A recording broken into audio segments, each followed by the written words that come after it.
নমস্কার শ্রোতা বন্ধুরা, তোমরা আছো হানা বাড়িতে, আর আমি সৌরদেব রয়েছি তোমাদের সামনে। আজকে আরও একটি ভয়ঙ্কর গল্প নিয়ে তোমাদের সামনে উপস্থিত হলাম। আজকের গল্প লেখক আকাশ গুহর কলমে নিকুশুই। আজকের গল্প পাঠে শুভঙ্কর। তাহলে বন্ধুরা, চলো দেরি না করে শুনে নেওয়া যাক আজকের গল্প। গল্পটি শেষ পর্যন্ত শোনার অনুরোধ রইল।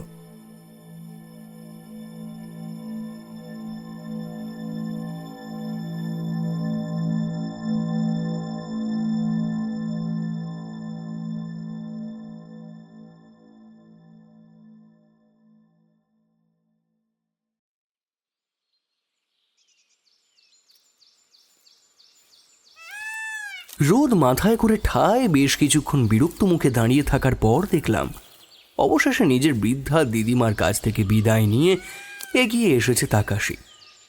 এমনি বেলা হয়ে গিয়েছে, শরীরটা আগের মতো দুর্বল না হলেও পুরোপুরি সুস্থ বোধ করছি না।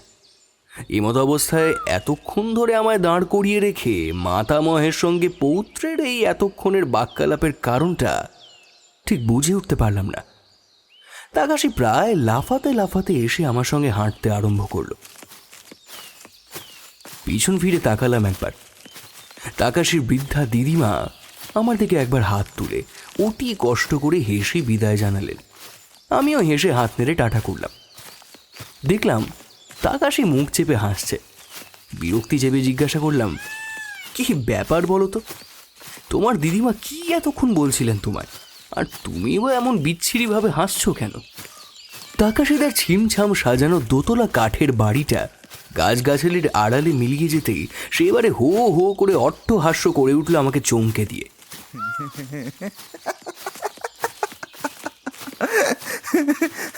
ওহ, কি ব্যাপারটা কি? নিকুশুই, আমার দিদিমা, জঙ্গলের মধ্যে নাকি নিকুশুই। এই শব্দটা আমিও শুনেছি। খানিকক্ষণ আগে তাকাশি যখন দিদিমার সঙ্গে দাঁড়িয়ে কথা বলছিল তখন বৃদ্ধাকে নিচু গলায় চোখ পাকিয়ে এই শব্দটা উচ্চারণ করতে শুনে ফেলেছিলাম। দিন 15 হয়ে গেল জাপানে আছি। শুধুমাত্র কনিচিওয়া ছাড়া এদেশের ভাষার কিছুই মর্মোদ্ধার করতে পারিনি। ভেবা জায়গা খেয়ে জিজ্ঞাসা করলাম, নিকুশুই মানে? ইয়োকাই, বুঝলেন? ইয়োকাই মানে অপশক্তি। এইবার আমার ভ্রু কোঁচকাল। জাপানি ভাষা না জানলেও ইয়োকাই শব্দটার অর্থ আমি জানি। প্রচুর পরিমাণে ওয়েব সিরিজ আর ডাবড জাপানিজ সিনেমা দেখার কল্যাণী জানি জাপানের এক ধরনের অশরীরী সত্তা, যারা ঠিক ভূত প্রেত না, আবার ভূত প্রেতের থেকে কিছু কমও না। এদেরকে ইয়োকাই বলে। স্পষ্টই বিরক্তিটা দেখিয়ে প্রশ্ন করলাম, আরে কি বলছো, পরিষ্কার করে বলো একটু। আমার দিদিমা মনে করেন এই মাউন্ট হিকাদোর গভীর বনভূমির মধ্যে যেখানটায় কামিইচি নদীর সেতুটা রয়েছে, তার আশেপাশের জায়গাটা নাকি অভিশপ্ত। সেইখানেই থাকে নিকুশুই। সুন্দরী মেয়ের ছদ্মবেশ ধরে ঘুরে বেড়ায়। তারপর শিকারকে বাগে পেলেই ব্যাস, আর আমাদের সেইখান দিয়েই যেতে হবে। ও হ্যাঁ, আরেকটা কথা, যা বেলা করে বেরোলাম তাতে বাস টাস পাবো বলে মনে হচ্ছে না। এটা আমি দিদিমাকে জানালাম। এই 1 মিনিট, বাস পাবো না মানে? কটা বাজে দেখেছেন? বেলা 2:45। কানা যাওয়ার শেষ বাস পেরিয়ে গেছে দুপুর 12টায়। আসলে আপনার শরীরটা তো, আপনি ঘুমোচ্ছিলেন তাই আর ডেকে তুলিনি। কথাটা সত্যি। তাকাশিদের গ্রামটা মাউন্ট হিকাদোর বেশ উঁচু একটা ধাপে। এখানে ঠান্ডা কানা যাওয়া শহরের সমতলের চেয়ে অনেক বেশি। হঠাৎ করে ওখান থেকে এখানে এসে জল আবহাওয়া পরিবর্তন হওয়ার কারণে আমার বিগত 3 দিন ধরে ঘোষঘোষে জ্বর। রাতে ঠিক করে ঘুম হয় না, অনেক বেলা অবধি আজকাল ঘুমোচ্ছে। তার উপর আসার সময় কানা যাওয়া থেকে শিনকানসেন বা বুলেট ট্রেনে চড়ে সিজিমা অবধি এসেছিলাম। ওখান থেকে আবার প্রায় 2 ঘন্টার বাস জার্নি করে কামাচুও নামের একটা ছোট্ট মফস্বল, এখান থেকেই মাউন্ট হিকাদোর গা বেয়ে রাস্তা উঠে গেছে একেবারে উপরের দিকে। সেখান থেকে এই নাও হাঁকা অর্থাৎ তাকাশিদের গ্রাম অব্দি পুরোটাই পদব্রজে এসেছি। পাহাড়ি চড়াই উতরাই বেয়ে। সেই হঠাৎ ধকলটাও হয়তো সহ্য হয়নি শরীরে। চিন্তিত মুখে মাথা চুলকাচ্ছি দেখে তাকাশি আবার বলে উঠল, চিন্তা নেই স্যার, আপনাকে পুরো রাস্তাটা হাঁটিয়ে নিয়ে যাব না। কামিইচি নদীর ব্রিজের কথা বললাম না আপনাকে, ওটা পেরিয়ে হানাসাকি বলে একটা মফস্বল পড়বে। ওইখান থেকে কানা যাওয়ার বাস পাওয়া যায় সারাদিন। তাহলে চলো, দাঁড়িয়ে রইলে কেন? আরে জলদি পা চালাও। তাকাশি 10 বছরের বাচ্চাদের মতো লাফাতে লাফাতে এসে ওয়াকিং স্টিকটা সামনে ফেলে হাঁটতে শুরু করলো। তারপর হঠাৎ করে দাঁড়িয়ে পড়ল। পকেট থেকে দুটো গোল চাকতির মতো কিছু একটা বের করে আমার সামনে এগিয়ে ধরল। তামার পয়সার দুপাশ ফুটো করে লাল সুতোয় বাঁধা। পয়সাটার উপর একটা বিশেষ ধরনের নকশা আঁকা। ভ্রু মুচকে তাকালাম ওর দিকে। তাকাশি আবার হাসতে শুরু করেছে, বলছে, এটা আপনাকে দিতে ভুলে গিয়েছিলাম। দিদিমা আমাদের দুজনের জন্যই পাঠিয়েছে। কি জিনিস এটা? কবচ, নিকুসুইয়ের হাত থেকে বাঁচার জন্য কবচ। আপনি নিতে পারেন। মুখ টিপে হাসতে থাকাসি। আমারও হাসি পেল, কিন্তু জিনিসটা বড়ই সুন্দর। ওর হাত থেকে নিয়ে ঘুরিয়ে ফিরিয়ে দেখলাম, কিন্তু ফেরত না দিয়ে নিজের পকেটেই রেখে দিলাম। তাবিজ কবচ জানি না, পয়সার ডিজাইনটা আমার খুব পছন্দ হয়েছে। অন্তত ব্রেসলেট হিসাবে হাতে পরাই যায়। তাকাশি দেখলাম তাচ্ছিল্য ভরে সেটাকে রাস্তার পাশে ঝোপের দিকে ছুঁড়ে মারল। আমি আর কি বলবো, বিশ্বাস অবিশ্বাস যার যার ব্যাপার। আমি নিজেই বিশ্বাস করি না। হাঁটা লাগালাম আবার। এদেশের পাহাড় পর্বত আমাদের হিমালয়ের মতো অত উঁচু নয়, চড়াই উতরাই মোটামুটি। আসলে এগুলো কোনোটাই ঠিক পাহাড় পর্বত নয়, এগুলো এক একটা মৃত বা সুপ্ত আগ্নেয়গিরি বা ভলক্যানো বলা চলে। গোটা জাপান দ্বীপপুঞ্জটাই এমন ছোট ছোট আগ্নেয়গিরির উপর বসে আছে। এটা ভাবলেও বেশ আশ্চর্যই লাগে। ভীতু বাঙালি বলে কেবলই কু ডাক দেয় মনে। যদি এর মধ্যে কোনো একটা জেগে ওঠে, যার মাথায় গায়ে তিল তিল করে গড়ে তোলা হয়েছে গোটা একটা শহর। ক্যালেন্ডারের মতো সুন্দর বনভূমির মধ্যে দিয়ে চলে গিয়েছে পথ। সেই পথ বেয়েই হাঁটছি আমি আর তাকাশি। সে মাঝে মধ্যেই আমায় জিজ্ঞেস করছে, স্যার আপনার রুকস্যাকটা আমি বইবো? আপনার তো শরীর ভালো নেই। না, তার দরকার নেই, তুমি বরং তাড়াতাড়ি পা চালাও। কানা যাওয়া আজকে রাতের মধ্যে আমাদের পৌঁছতেই হবে। কাল সন্ধ্যায় আমার ইন্ডিয়া ফেরা ফ্লাইট। নাম না জানা পাখির কলতান চারিদিকে। ফুরফুর করে হাওয়া বইছে গাছপালার ফাঁক দিয়ে। রোদ বেশ চড়ে উঠেছে, ওটাই একটু যে অস্বস্তির। তবে সে রোদ খুব বেশি গায়ে লাগাতে হচ্ছে না। রাস্তার দুপাশে সারি সারি চেরি গাছ আমাদের মাথার ওপর ছাতা ধরে রেখেছে। মার্চের শেষেই চেরি গাছগুলোয় ফুল আসে, সাদাটে গোলাপি ধরনের ফুল।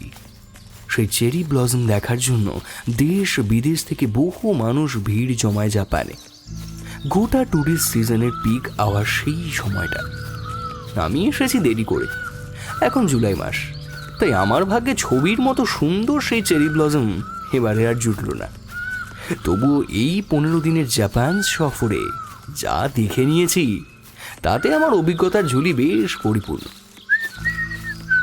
চলতে চলতে শীষ দিতে দিতে ওদেরই ভাষার একটা গান ধরেছে তাকাশি। ভাষা না বুঝলেও সুরটা বড় ভালো। তাকাশি আমার সাথে ইংলিশেই কথা বলে, ওর ইংলিশ বেশ ফ্লুয়েন্ট। মান্নাদার সঙ্গে অবশ্য জাপানিতেই কথা বলতে দেখেছি ওকে। মান্নাদা এখানে রয়েছে প্রায় 4 বছর তো হয়েই গেল। জাপানি খুব একটা সোজা ভাষা নয়, কিন্তু তবুও মান্নাদার অধ্যাবসায় দেখে আমি একেবারে মুগ্ধ। কাজ চালানোর মতো নয়, যথেষ্ট ভালোভাবেই ভালো অ্যাকসেন্টে ভাষাটাকে রপ্ত করেছে এদেশে এসে। আমার এককালের কলেজের সহপাঠী মান্নাদা, মানে শ্রীমান অভ্রজ্যোতি মান্না। গোয়েঙ্গা কলেজ অফ কমার্স থেকে আমাদের পরিচয়। এমকমও করেছি দুজনে একসাথে, একই কলেজ থেকে। তারপর আমি সিএ বা চার্টার্ড অ্যাকাউন্টেন্ট হওয়ার ব্যর্থ চেষ্টা করেছিলাম, হতে পারিনি। না হওয়ার কোনো আক্ষেপও নেই। কলকাতার একটি বহুজাতিক সংস্থায় সিনিয়র অ্যাকাউন্টেন্ট হিসেবে যুক্ত রয়েছি এই প্রায় 5 বছর হলো। মাইনে খারাপ পাই না, আমার মতো ব্যাচেলার দিব্যি চলে যায়। এমকম কমপ্লিট করার পর মান্না তার সন্তোষপুরে একটা বাড়ির নিচতলা ভাড়া নিয়ে কমার্সের কোচিং সেন্টার খুলে বসল। তারপর ওর এক পিস্তুত দাদার হস্তক্ষেপে এই দেশে পাকাপাকিভাবে পাড়ি জমানো। হঠাৎ করেই অফারটা আসে ওর কাছে। মান্নাদা বর্তমানে কানা যাওয়ার এক নামজাদা ল ফার্মের হেড অ্যাকাউন্টেন্ট। মাঝে 2019-এ বিয়ে করতে কলকাতায় গিয়েছিল মান্নাদা, তারপর বৌদিকে নিয়ে আবার ব্যাক টু জাপান। তখনই শেষবারের মতো দেখা হয়েছিল ওর সঙ্গে। 2 বছর ধরে কেবলই খুঁচিয়ে যাচ্ছিল অন্তত একটিবার যেন আমি এই উদীয়মান সূর্যের দেশে পা রাখি। ফাইনালি আমার সময় হয়েছে, তাই 15 দিনের ছুটি নিয়ে বাক্স প্যাঁটরা গুছিয়ে এখানে আগমন। দেখতে দেখতে 15টা দিন যে কোথায় কেটে গেল। আমার আসার খবর অনেক দিন আগে জানিয়েছিলাম মান্নাদাকে। বেজায় খুশি হয়েছিল লোকটা। এত বছর পরে দেখা। আমার আসার খবর শুনে মান্নাদা প্রায় লাফিয়ে উঠে বলেছিল, তুই আমায় বাঁচালি ভাই। তোর বৌদি একদমই ঘুরতে ভালোবাসে না রে। কি আর বলবো ভাই, শুধু টিটোর স্কুল, পড়াশুনো, নিজের শপিং এসব নিয়েই আছে। এখানে আসার পর শুধু একবার ওই টোকিও আর একবার হানিমুনে ওই ওকিনাওয়াতে গিয়েছিলাম, ব্যাস। ওই আমার জাপান দেখা। 4টি বছর ধরে এখানে আছি, পুরোটা ঘুরেই উঠতে পারলাম না এখনো। তুই আয়, তোর সাথে ঘুরে বেড়াবো। আমারও একটা ভেকেশন দরকার। বুঝিসই তো কি হেক্টিক শিডিউল আমার। স্কাইপে এসব কথাবার্তা হওয়ার পর 1 সপ্তাহের মধ্যে আমি কানা যাওয়ায় এসে এক ছবির মতো সুন্দর পাড়ায় 32 নম্বর বাড়ির ডোরবেল বাজিয়ে সারপ্রাইজ করতে গিয়েছিলাম মান্নাদাকে। এই 15 দিন আগের কথা। 2 দিন ওদের ওখানেই থাকলাম। ওখানেই আলাপ তাকাশির সাথে। মান্নাদার ও অ্যাসিস্ট্যান্ট, চটপটে হাসি খুশি ছেলে। আর এই কদিন ওর সাথে কাটিয়ে যা বুঝলাম, বেশ ডাকাবোকও বটে। মান্নাদার সঙ্গে এই ছেলেটিও সঙ্গ দিল। আমরা 3 জনে মিলে এ কদিনে ঘুরে বেরিয়েছি টোকিও, ওসাকা, কিউসু, যতটুকু দেখা সম্ভব এই কদিনে আর কি। শেষে অবশ্য 2 দিন কাটালাম হোক্কাইডোতে। আহা, সে বড় সুন্দর জায়গা। সিনিক ভিউতে ইউরোপের যে কোনো দেশকে টেক্কা দেবে। হোক্কাইডো থেকে আবার ব্যাক টু কানা যাওয়া। ইচ্ছা ছিল এখান থেকে হাকুসান ন্যাশনাল পার্কে 2 দিনের একটা সাফারি সেরে আজকের দিনে ব্যাক করব। তারপর কাল সন্ধ্যের ফ্লাইটটা ধরব। কিন্তু কপাল খারাপ হলে যা হয় আর কি। জাপানে বর্ষাকালের বৃষ্টির মতো ঘন ঘন ভূমিকম্প হয়। ওই দিকটাতে 3 আগে একটা ভয়াবহ ভূমিকম্প হয়েছে। তাই আমাদের ট্রাভেল এজেন্সির তরফ থেকে অনেক ক্ষমা টমা চেয়ে টাকা পয়সা রিফান্ড করে দিয়ে সেই সাফারি ক্যান্সেল করা হলো। আমার তো মুখ বাংলার 5। হাতে এখনো 3 দিনের কাছাকাছি সময় রয়েছে। কোথায় যাব, কি করব এসব ভাবতে ভাবতেই মান্নাদা সেদিন রাতে ডিনার টেবিলে বসে পারলো কথাটা।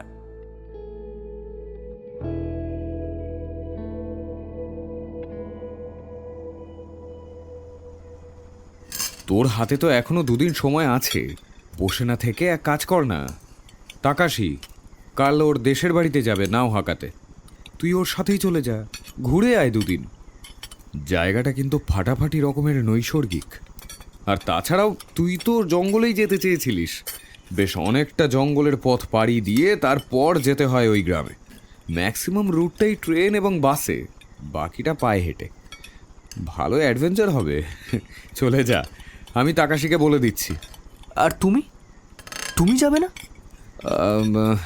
আসলে তোকে না বলা হয়নি, মাসখানেক আগে আমার পায়ে একটা ফ্র্যাকচার হয়েছিল। যদিও এখন ঠিক আছে, তবুও এই কদিন দৌড়ঝাঁপ করে পাটা বিদ্রোহ করা শুরু করে দিয়েছে।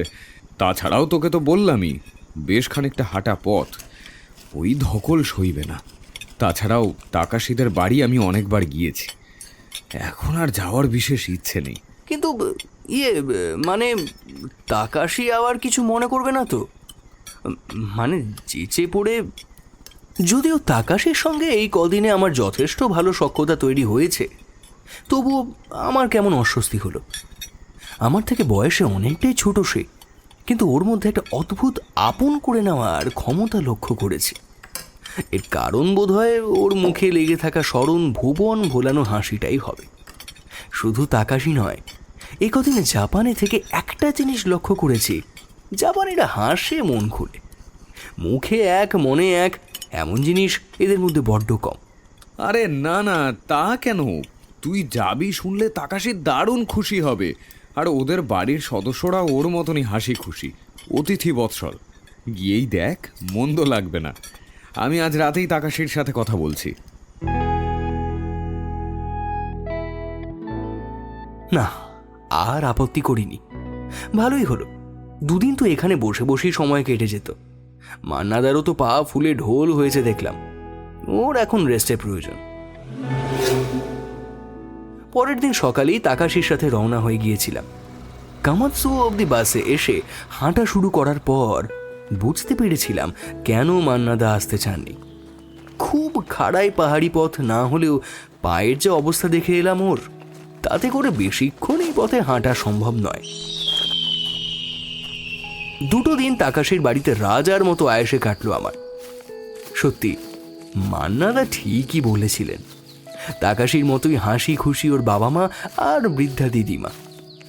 এই দুটো দিন একবারের জন্য আমার মনে হয়নি আমি ওদের ভাষা জানি না বা ওরা আমারটা জানে না।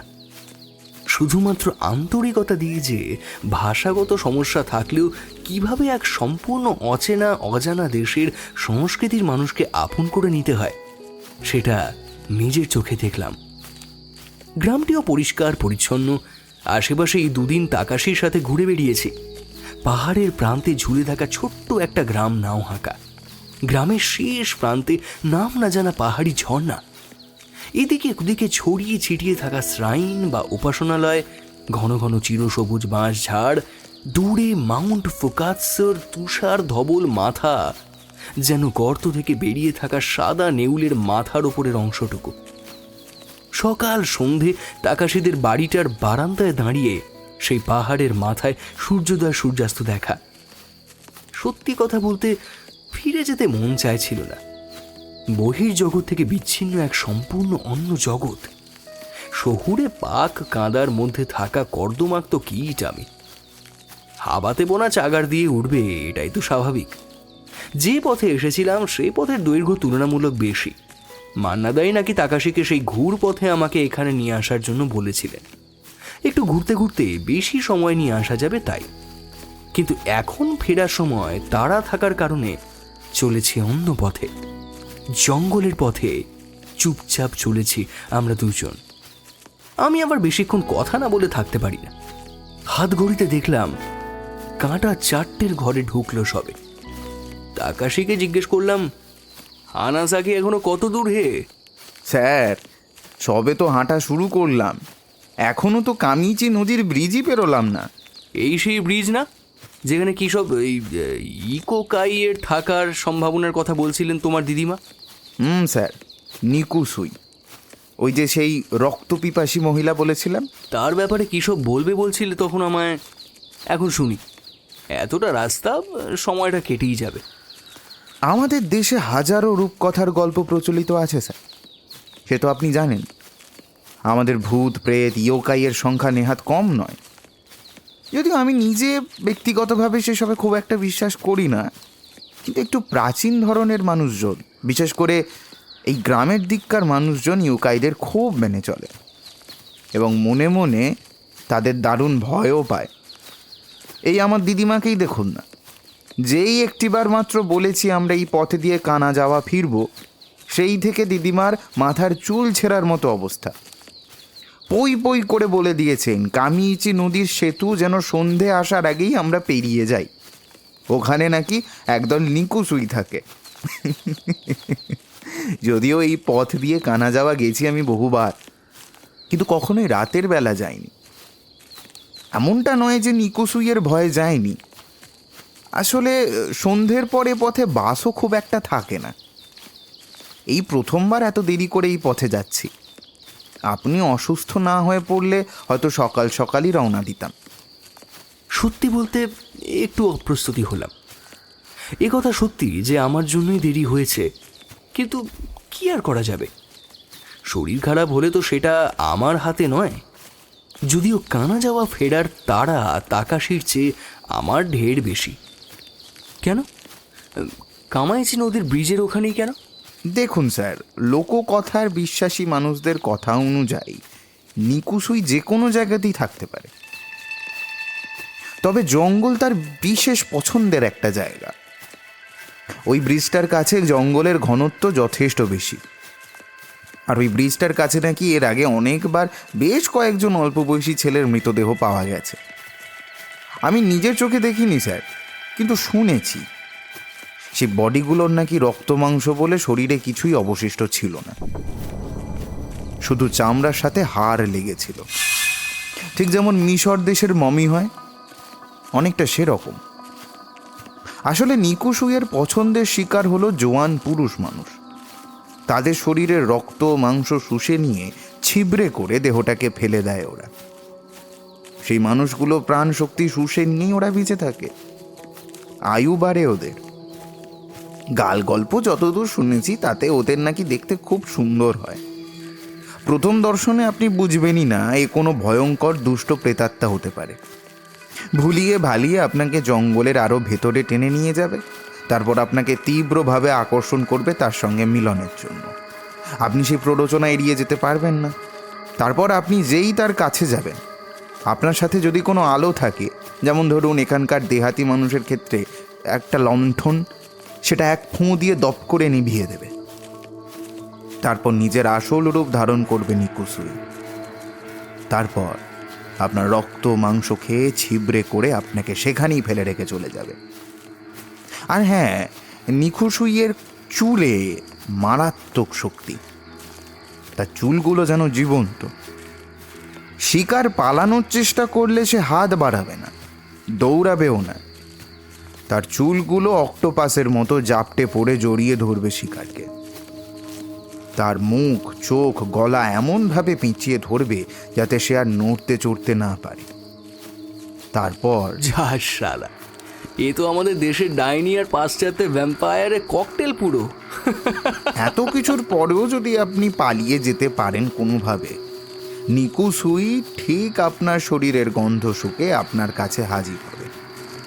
এই অঞ্চলে নিকুসুইকে নিয়ে একটা ঘটনার কথা সকলের মুখে মুখে ফেরে, যদিও আমার কাছে সেটা গাল গল্প। তবুও শুনবেন নাকি?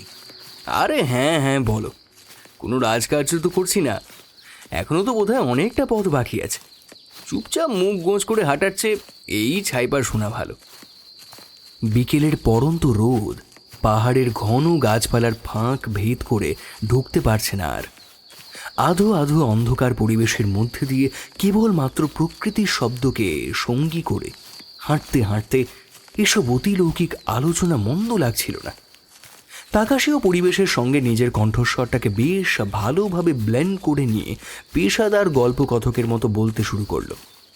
বেশ, শুনুন তবে।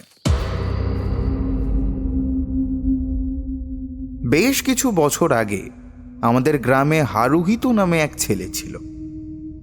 গ্রামের শিক্ষা ব্যবস্থা তেমন ভালো সুযোগ না থাকায় সে কানা যাওয়াতে বড় কলেজে পড়াশোনা করতে গিয়েছিল। সেইখানেই থাকতো সে, ইউথ হোস্টেল ভাড়া নিয়ে। মাসে একবার কি দুবার সে নিজের বাড়ি এই নাও হাঁকাতে আসতো। ছেলেটিকে আমি ব্যক্তিগতভাবে যে চিনতাম তা ঠিক নয়।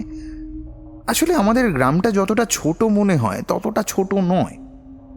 পাহাড়ের ঢালের ওপাশেও অনেকগুলো বসত বাড়ি আছে। ওদিকেই হয়তো হারুহিতোর বাড়ি ছিল। তো যাই হোক, একবার কলেজের ফাইনাল পরীক্ষার পর হারুহিতো নিজের বাড়ি এলো। 1 সপ্তাহ থাকলো, এবার ফিরতে হবে। শহরে পড়াশোনা করায় তার মনে গ্রাম্য অন্ধবিশ্বাস একদমই মুছে গিয়েছিল। তাই গ্রামের লোকের হাজার বারণ থাকা সত্ত্বেও সন্ধ্যের বাস ধরে কানা যাওয়ার পথে রওনা হয়েছিল সে।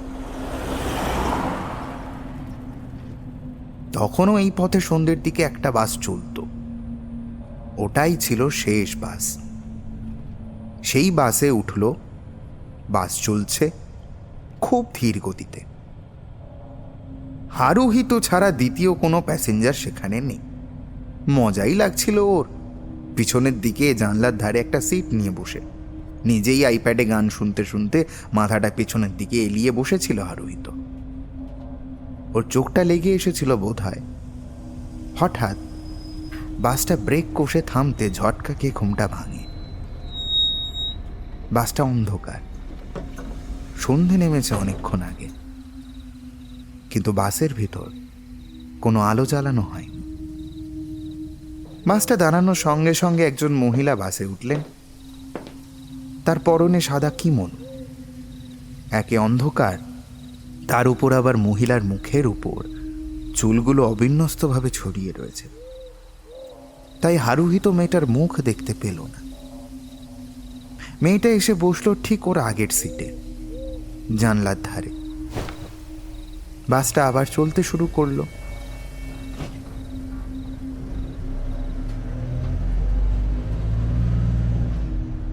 হু হু করে ঠান্ডা হাওয়া ঢুকছে জানলা দিয়ে। হারুহিতর আগের সিটে বসা মেয়েটি চুপচাপ তেমনভাবেই বসে আছে, কোনো নরণচরণ নেই।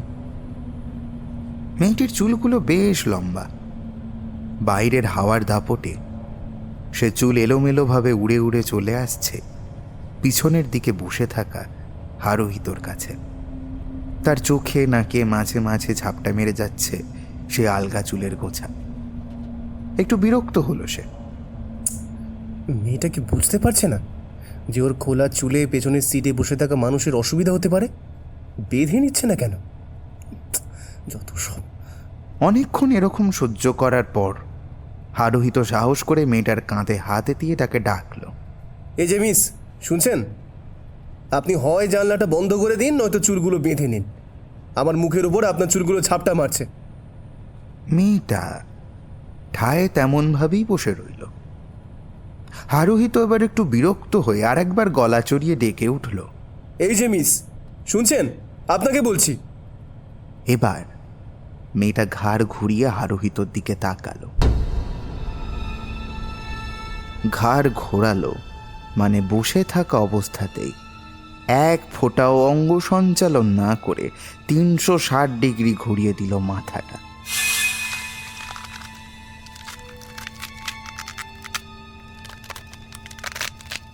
সোজাসুজি হারুহিতর দিকে মেয়েটার মাথা পুরোটাই ঘুরিয়ে গেল। তখনও চুলে ঢাকা তার মুখ।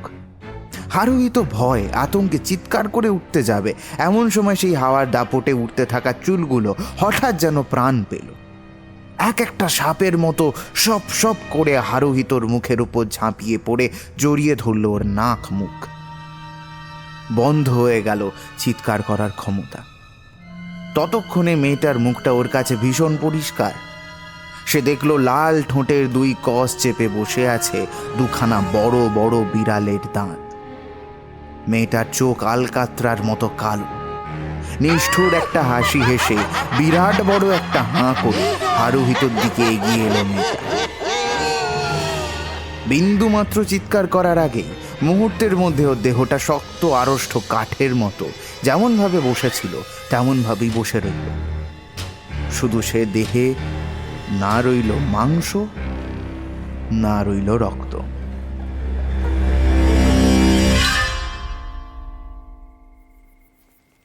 আচ্ছা, এই গল্পের এত পুঙ্খানুপুঙ্খ বিবরণ কে দিল? হারুহিত তো মারা গেছে, তাই না? আর সে ছাড়া বাসের মধ্যে কেউ ছিল না। তাহলে আমার গল্প কিন্তু এখনো শেষ হয়নি স্যার। হারুহিত একটা জিনিস খেয়াল করেন। বাসের একদম পিছনের সিটে কালো চাদর মুড়ি দিয়ে বসেছিল আমাদের পাশের গ্রামের এক বৃদ্ধ মাছ বিক্রেতা ইচিরো। সেও সেদিন কোনো একটা দরকারে শহরের দিকে যাচ্ছিল। হারুহিতকে সে চিনত না, তাই আগ বাড়িয়ে কোনো রকম আলাপ সে করেনি। বাসের ভেতর অন্ধকার থাকায় হারুহিত তাকে দেখতেও পায়নি। কিন্তু কামিইচি নদীর ব্রিজের কাছে যখন বাসটা দাঁড়ালো, বৃদ্ধের মনে একটা কু ডাক দেয় এবং পরক্ষণে সে দেখে একজন সাদা কিমোনো পরা মহিলা উঠে আসছে বাসের ভিতর। ইচিরো ভয়ে তার চাদরটা আপাদ মস্তক মুড়ি দিয়ে গুঁড়ি মেরে পড়ে থাকে বাসের পিছনে। শুধু চোখ দুটো জেগে থাকে তার। গোটা ঘটনাটা সেই প্রত্যক্ষ করেছিল। ইচিরো দেখল হারুহিতোর দেহটাকে ছিবড়ে করে খেয়ে নেওয়ার পর চলন্ত বাসের জানালা দিয়ে একখণ্ড অন্ধকারের মতো লাফ দিয়ে বেরিয়ে গেল সেই নিকুসুই, আর ছেলেটার দেহটা সেভাবেই পড়ে রইল। ইচিরো তার গন্তব্যে বাস না পৌঁছানো অবধি ভয়ে পড়ে রইল বাসের সিটের পেছনে। তারপর কোনো রকমে বাস থেকে নেমে পরের দিন সকালে গ্রামে ফিরে আসে। সে এসেই এই ঘটনা এখানকার মানুষদের বলেছিল। পরে ইচিরো পাগল হয়ে যায়। পশ্চিমের আকাশে রাঙা হয়ে সূর্য ডুবে গেছে অনেকক্ষণ আগে। গা শিরশিরে একটা হাওয়া থেকে থেকে কাঁপিয়ে দিয়ে যাচ্ছে একেবারে ভেতর অব্দি। এমন পরিবেশে এমন দম বন্ধ করা গা ঘিনঘিনে একটা গল্প শুনিয়ে নিজের অজান্তেই আমার পা দুটোকে কেমন ভারী করে তুলেছে তাকাশি। ভয় হয়তো পাচ্ছি না, এসব ভূত প্রেতে বিশ্বাস আমার একদম নেই, কিন্তু এ কথা মানতে বাধা নেই এমন পরিবেশে দাঁড়িয়ে এমন গল্প শুনলে একটু হলেও গা ভার হয়ে আসে। পাহাড়ে ঝুপ করে অন্ধকার নামে। হাত ঘড়িতে দেখলাম প্রায় 6:45 বেজে গেছে। ব্যাগ থেকে টর্চটা বের করে জ্বালতে বলল তাকাশি। এখন পাহাড়ি রাস্তায় শুধুই উতরাই। ক্রমশ নিচের দিকে নামছি আমরা। জঙ্গলের ঘনত্ব ক্রমেই বাড়ছে। রাস্তাও এঁকে বেঁকে বিভিন্ন দিকে চলে গিয়েছে মাছের কাঁটার মতো। বহু দূরে পাহাড়ের চূড়া ছাড়িয়ে কোনো এক শ্রাইনে ঢং ঢং করে ইভিনিং প্রেয়ারের ঘণ্টা বাজল। জাপানের শ্রাইন বা মন্দিরগুলোতে ঘণ্টার আকার অস্বাভাবিক রকমের বড় হয়। আশেপাশে 10টা গ্রামের লোক শব্দ শুনতে পায়। পাহাড়ি এলাকা হলে তো কথাই, প্রতিধ্বনিত হয়ে সে শব্দ কোথায় কোথায় যে পৌঁছবে তার কোনো ইয়ত্তা নেই। হঠাৎ থমকে দাঁড়িয়ে গেল তাকাশি। টর্চের আলো ফেলে হাত ঘড়ির দিকে তাকালো সে। তারপর হঠাৎ করেই যেন গম্ভীর হয়ে গেল। নিজের মাতৃভাষায় কি যেন একটা বিড়বিড় করে বলল। কি হয়েছে Takashi? Is there any problem? অন্যমনস্কভাবে মাথা নাড়ে সে। তারপর আবার চলতে শুরু করে। চুপচাপ হেঁটে চলেছি আমরা। হাঁটছি তো হাঁটছি। ঘুটঘুটে অন্ধকার না হলেও রাস্তাঘাটে ছায়া ফেলেছে বড় গাছ। চাঁদ উঠেছে এক ফালি, তবে তার আলো খুবই কম। আরও 15 মিনিট মতো কেটে যায়। তাকে সে একটা কথাও না বললেও ওর শরীরের হাবভাব দেখে আমি বুঝতে পারছিলাম কোনো একটা গন্ডগোল তো নিশ্চয়ই হয়েছে। ভেতরে ভেতরে কেমন যেন অস্বস্তি বোধ হতে লাগলো। জিজ্ঞাসা করতে পারছি না ঠিক কী সমস্যা হয়েছে। এদিকে হেঁটে হেঁটে পায়ের তখন সারে সর্বনাশ অবস্থা। তার উপর চারপাশে তাকিয়ে স্পষ্ট বুঝতে পারছি গাছপালা ক্রমশ যেন আরো ঘন হয়ে আসছে, যেন রাস্তার দুধার থেকে উঠে এসে মিশে যেতে চাইছে আমাদের সঙ্গে। এত ঘন জঙ্গলের মধ্যে দিয়ে রাস্তা, তার উপর এখন রাত হয়েছে। পাহাড়ি বন্য জন্তুদের বিচরণের আদর্শ সময়। এটা মনে হতেই আমার বুকটা শুকিয়ে গেল। বিদেশ বিভুঁইয়ে এসে শেষমেশ কোনো বন্য জন্তুর হাতে না। চুপ করে থাকলাম না। তাকাশিকে বেশ জোর গলায় জিজ্ঞেস করলাম, কি ব্যাপার বলো তো? হানাসাকি আর কত দূর? বললে তো সন্ধ্যের আগে পৌঁছে যাব। আমার প্রশ্নটা শুনেই থমকে দাঁড়িয়ে পড়ল তাকাশি। তারপর আমার দিকে ফিরল। ওর চোখের মুখে ভয় বিহ্বল অবস্থাটা এতক্ষণ আমি দেখতে পাচ্ছিলাম না, কিন্তু এখন একেবারে স্পষ্ট। কাঁপা কাঁপা গলায় তাকাশি যা বলল তা শুনে আমি একটা ধাক্কা খেলাম। আমরা মনে হচ্ছে রাস্তা হারিয়েছি। আমার হতভম্ব মুখ দেখে বোধহয় ভেবেছে আমি কথাটা শুনতে পাইনি।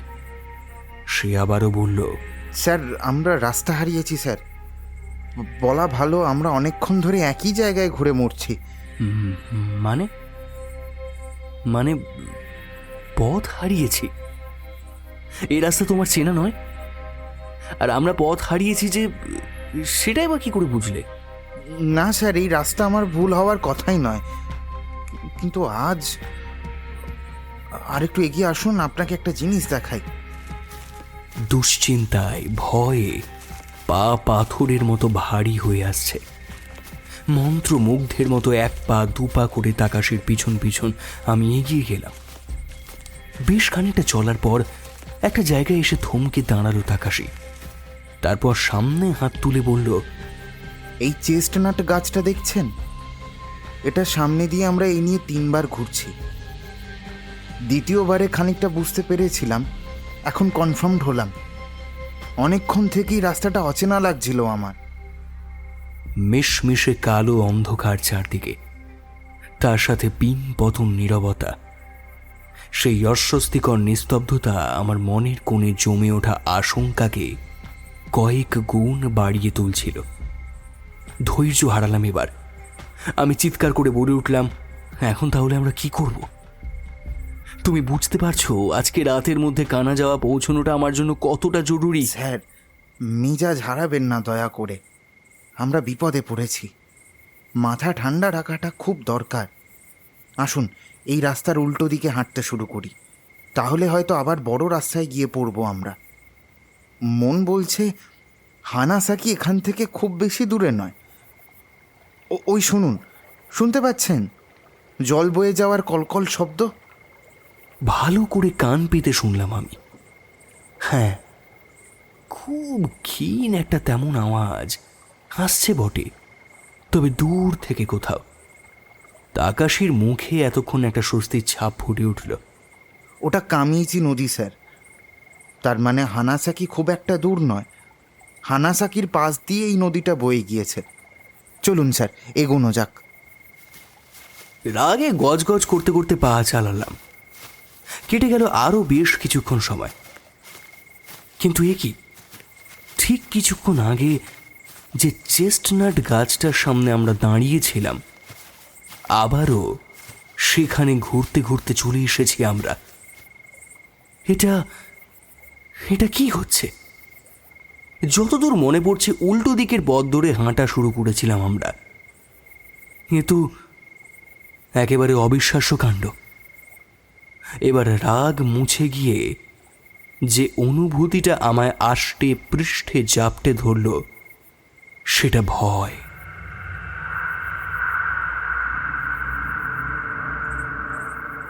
একটা অজানা আশঙ্কা যা ভেতর থেকে এতক্ষণ কুড়ে কুড়ে খাচ্ছিল আমায়, তার সমগ্র শরীর মনে দখল নিতে শুরু করেছে এবার। টর্চ ফেলে আমি হাত ঘড়িটা দেখলাম। সর্বনাশ, রাত 8টা বাজে। এখন হানাসাকিতে পৌঁছেও কোনো লাভ নেই, শেষ বাসটা বেরিয়ে গিয়েছে। তাকাশির ওপর রাগ দেখিয়ে কোনো লাভ নেই, যা সর্বনাশ হওয়ার তা তো হয়েই গিয়েছে। এখন অন্তত মাথা গোজার জন্য হলেও হানাসাকিতে পৌঁছানোটা দরকার। তাও না হোক আশেপাশে কোনো গ্রাম হলেও চলবে। এ কথা মনে হতে তাকাশিকে জিজ্ঞেস করলাম, আচ্ছা এখানে কাছে পিঠে কোনো গ্রাম নেই? না, আপনাকে তখন বললাম না সেই ইয়োকাই আর তার কিংবদন্তি। ওই ভয়েই এই এলাকায় কোনো বসতি গড়ে তোলার সাহস কেউ দেখায়নি। কিন্তু জঙ্গলের মধ্যে কেউ থাকে কিনা সেটা আমি বলতে পারবো না। তাকাশির কথাটা শেষ হওয়ার সঙ্গে সঙ্গে শুকনো পাতার খচর মচর শব্দ পেয়ে আমি পিছনে তাকালাম। সামনে একটা নিচু ঢাল বেয়ে উঠে গেছে বিভিন্ন কনিফেরাস গাছের সারি। সেই গাছের ফাঁক দিয়ে দেখতে পেলাম একটা আলোর রেখা, সেই সাথে শুকনো পাতার উপর আওয়াজ তুলে কারোর হেঁটে আসা শব্দ। বুঝলাম কেউ একটা নেমে আসছে এদিকে। আনন্দের সীমা রইল না আমার। এই যে মেঘ না চাইতেই জল, এই নির্জন বিপদ সংকুল নিকষ কালো অরণ্যে এক চিলতে আসার আলো বই নিয়ে সেই পদধ্বনি এগিয়ে আসছে আমাদের দিকেই। খুব ধীরে ধীরে ঢালু রাস্তাটা বেয়ে নেমে এসে আমাদের কাছাকাছি দাঁড়ালো আগন্তুক। চাঁদের আলো স্পষ্ট থাকায় অনেকক্ষণ আগেই বুঝতে পেরেছিলাম তিনি একজন মহিলা, এবং সেই আলোর উৎস তারই হাতে দুলতে থাকা কাঁচের লণ্ঠনের। তারই অল্প আলোয় দেখলাম মহিলা নয়, সাদা কেমনও পড়া এক তরুণী। লণ্ঠনটা তুলে ধরে আমাদের দুজনকে খুঁটিয়ে খুঁটিয়ে বেশ খানিকক্ষণ ধরে পর্যবেক্ষণ করল সে।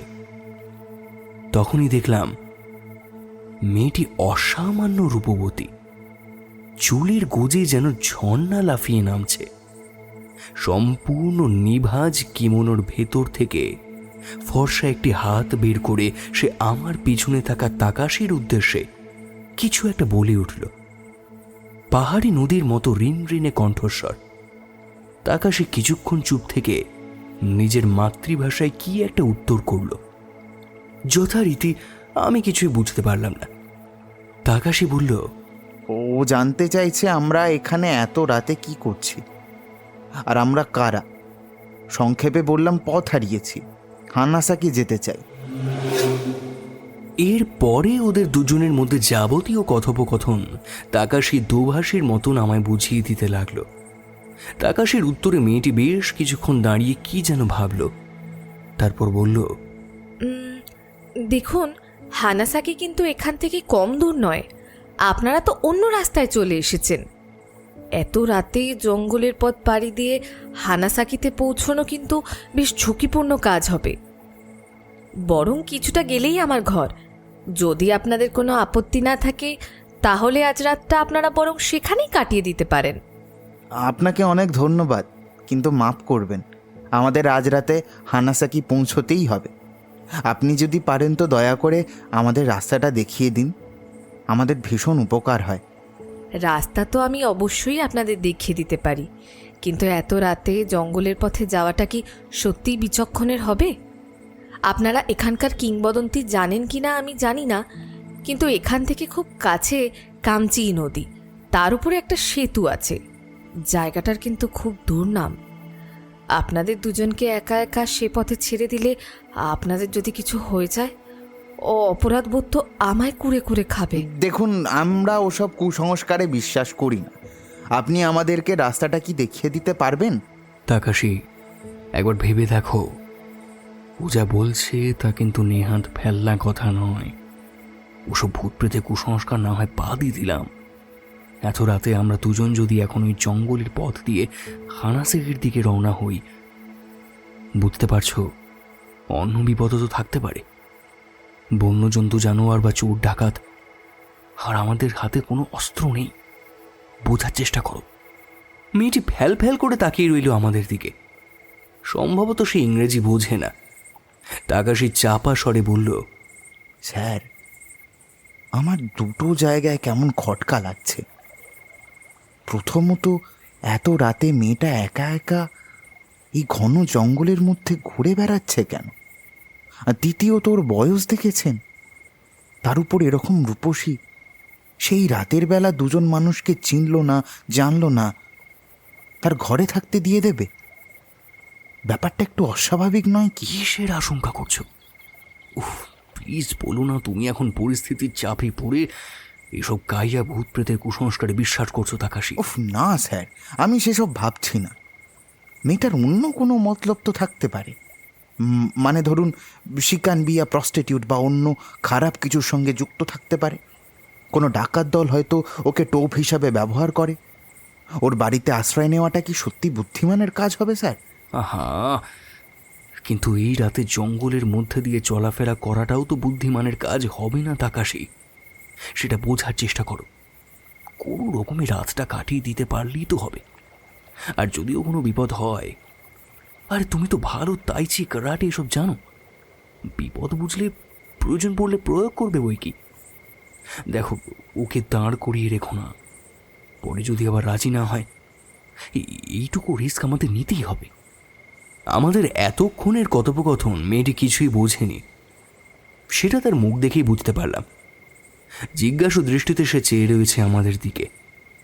তাকাশি এবার অপেক্ষাকৃত সুর নরম করে বলল, বেশ, আপনার ঘর এখান থেকে কত দূর? বেশি না, হাঁটা পথে 10 মিনিটেরও কম। বেশ, আমরা আপনার সাথে যেতে প্রস্তুত, কিন্তু আলাদা ঘর আছে তো? হ্যাঁ হ্যাঁ আছে। আসলে বাড়িতে আমি এবং আমার বাবা থাকি, আমার মা নেই। বাবা জঙ্গলে কাঠ কেটে হানাসাকিতেই বিক্রি করেন, সেখানেই গিয়েছেন তিনি। কাল ফিরে আসবেন। আসুন আপনারা। মেয়েটির পিছন পিছন অনুসরণ করলাম আমরা। তাকাশির ইতস্তত ভাবটা এখনো যায়নি দেখছি। মেয়েটাকে আপাত মস্তক মেপে চলেছে সেটা আমার চোখ এড়ায়নি। কিছু একটা সন্দেহ যে ওর মনে দানা বেঁধে উঠেছে তা ওর হাবে ভাবে স্পষ্ট। বেশ কিছুক্ষণ মেয়েটির সঙ্গে হাঁটার পর সে একটি কচ্ছপের পিঠের মতো ঢালু জমির ওপর উঠে এলো আমাদের সঙ্গে নিয়ে। তার মাথায় পৌঁছে দূরে দিক নির্দেশ করে বলল, ওই দূরে ওটাই কামিচি নদী। আপনারা ডান দিকে তাকান, একটা ব্রিজ দেখতে পাবেন। ওটা পেরিয়ে বেশ অনেকক্ষণ হাঁটলে তবেই হানাসাকিতে পৌঁছতে পারবেন আপনারা। আর এটাই সেই সেতু যার এত দুর্নাম। আসলে এখানে রাত্রিবেলা যাদের নাম নিতে নেই তারাই আসে। তাকাশি এবং আমি দুজনেই এসব বুজরুকি পাত্তা না দিয়ে অন্য একটা কথা ভাবছিলাম। কিছুতেই বুঝতে পারলাম না মূল রাস্তা থেকে এতটা দূরে কখন সরে এসেছিলাম আমরা। যে পথে আমরা হাঁটছিলাম সে পথে হাঁটলে তো এই সেতু একেবারে সোজা পথেই পড়ার কথা। মেয়েটি এবার নেমে এলো, হাতের ইশারায় আমাদের কেউ নেমে আসতে বলল। তারপর বলল, এখানে বেশিক্ষণ থাকতে হবে না, চলুন নিরাপদ আশ্রয় পৌঁছে একটু বিশ্রাম নেবেন। আমি সামান্য কিছু আপনাদের জন্য আয়োজন করে দেব। আবার বেশ কিছুক্ষণ সব চুপচাপ নিঃশব্দে হেঁটে চলেছে তিনটে প্রাণী। হঠাৎ তাকাশি মেয়েটাকে এবার জিজ্ঞেস করেই বসল, আপনি এত রাতে জঙ্গলের মধ্যে কি করছিলেন? আর বলবেন না, হানাসাকির মানুষজনকে কাঠের যোগান দিতে দিতে মাঝে মাঝে আমাদের ঘরেই জ্বালানি কাঠ থাকে না। এদিকে রাতে খাবার করার জন্য জ্বালানির দরকার হয়ে পড়েছিল। তাই রাতের বেলা আমরা গাছের কাঠ কাটি না, জঙ্গলের দেবী তাতে রুষ্ট হন। তাই মাটিতে পড়ে থাকা শুকনো ডালপালা পাতা যা পাওয়া যায় আর কি, তাই খুঁজতে বেরিয়েছিলাম। ওই দিয়েই আজকের মতো কাজ চালিয়ে নিতে হবে। তারপর হঠাৎ করেই আপনাদের দুটো টর্চের আলো নজর পড়তে কৌতূহলবশতই এগিয়ে এসেছিলাম এদিকে। তোমার একটা খটকার জায়গা আশা করি দূর হয়েছে, দ্বিতীয়টাও দেখবে অমূলক কিছুই হবে। আরে অত চিন্তা করো না তো, রাতের আশ্রয় তো পাওয়া গেছে, এই ভেবে ঈশ্বরকে ধন্যবাদ দাও। চলো। তাকাশিকে কথাগুলো বললাম ঠিকই, কিন্তু ওর মন থেকে সেই কিন্তু ভাবটা মোটেই গেল না। আমি আর ব্যাপারটাকে পাত্তা না দিয়ে পা চালালাম। কিছুক্ষণের মধ্যেই জঙ্গল ছেড়ে বাঁ দিকের একটা সরু পায়ে চলা পথে ঢুকে পড়লাম আমরা। খানিকটা এগোতেই চোখে পড়ল একটা কাঠের বাক্স বাড়ি। হলিউড সিনেমায় যেমন কেবিন দেখা যায় অনেকটা তেমন। অচেনা এক দেশে অজানা অরণ্যানীর বুকে এমন এক জায়গায় রাত কাটাতে হবে ভেবে বেশ রোমাঞ্চিত হলাম। কেমন যেন শীত শীত করছে, হয়তো জঙ্গলের ভেতরে এরকম বলে। ক্লান্ত পায়ে এগিয়ে মাথা নিচু করে আমরা ঢুকলাম সেই ছোট্ট বাড়িটার মধ্যে। বিশেষ কিছুই নেই, সামনে একটা ঘর, পিছনে আরেকটা, পাশে আরো দুটো ছোট ঘুপচি ঘর, সেগুলো হয়তো বাথরুম আর রান্নাঘর। মেয়েটি আমাদের আগেই ঢুকে একটি ঘরে লণ্ঠনটি রেখে দিয়ে বেরিয়ে গেল। কিছুক্ষণ পর হাত মুখ ধোয়ার জল এনে রেখে গেল সে। ঘরবাড়ির অবস্থা দেখেই বোঝা যায় খুবই দৈন্য দশায় দিন কাটে মেয়েটি এবং তার বাবার। কাঠের দেওয়ালগুলোতে বিভিন্ন জায়গায় ড্যাম্প পড়া সবজে কালো ছোপ ছোপ দাগ। শীতে হি হি করে কাঁপছি দেখে মেয়েটি তার কুড়িয়ে আনা পাতাল কড়ি জড়ো করে একটা পাত্রে করে নিয়ে এসে তাতে আগুন জ্বেলে দিল। তারপর তাকাশিকে উদ্দেশ্য করে কি যেন বলল। তাকাশিও সংক্ষেপে কিছু একটা উত্তর দিল। তারপর মেয়েটি ঘাড় নেড়ে চলে গেল। জিজ্ঞেস করাতে ও বলল, জিজ্ঞেস করছিল আমরা এখনই খেয়ে নেব কিনা। কারণ ওরা নাকি তাড়াতাড়ি খেয়ে শুয়ে পড়ে। আমি বললাম সে যখন খাবে তখনই আমাদের দিলে হবে। এরপর বেশ কিছুক্ষণ ঘরের মধ্যে শুয়ে বসে কেটে গেল।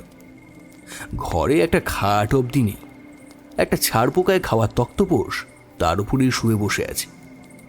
বেশ খানিকক্ষণ পরে মেয়েটি বাটিতে করে গরম গরম ডাম্পলিং আর স্যুপ দিয়ে গেল। খিদে পেট চুঁচো করছিল ততক্ষণে।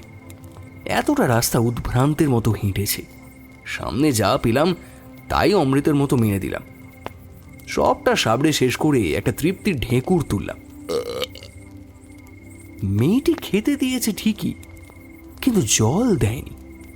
বাধ্য হয়ে সে ঘরে আসতেই তার কাছে জল চাইলাম। দুটো চীনামাটির গ্লাসে করে কিছুক্ষণ পরে জল এলো। জলটা মুখে দিয়ে চোখে অন্ধকার দেখলাম।